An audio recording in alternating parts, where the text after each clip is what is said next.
Good morning naman po sa ating lahat. Yan po. Nakita ko yung mga kamatis ko po is nagtutumbahan na po sila. Parang yung picture ko po is tinatabunan po niya. Kaya ngayon, nanguha po ako ng mga kahoy para gawin ko po siyang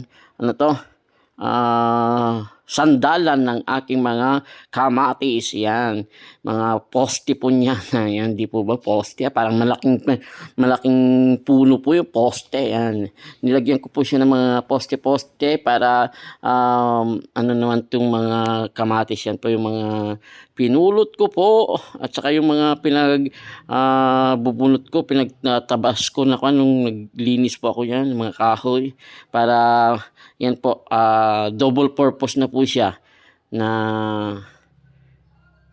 isa na pong guide nung kamatis. Ayan, di po ba?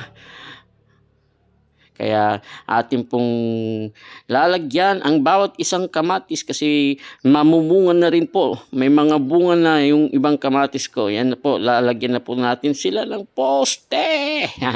O di po ba, tignan mo yung nasa likod kong kamatis, mayroon na siyang bunga. Maraming bunga. Ang gaganda ng bunga po niyan, lalaki. Yan. Kaya lalagyan po natin ng bawat isang kamatis ng poste. Yan. Para naman makita ang kagandahan at hindi niya tatabunan ang aking mga pechay. O di po ba? Ayun na yung mga kamatis.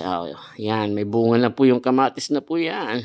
Kaya ating pong tatalian, ipapatayo po para mas maganda po ang kwan po ng kamatis. Yan. O, di po ba? May bunga na siya at namumulaklak pa ang aking mga kamatis. Yan.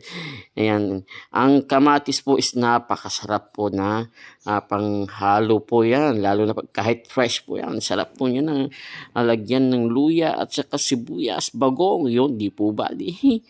O, di po ba ang garden ko hindi lang po talong, pechay, sili, pati kamatis, all in one na po. Nandyan po sa aking garden po na maliit po na yan.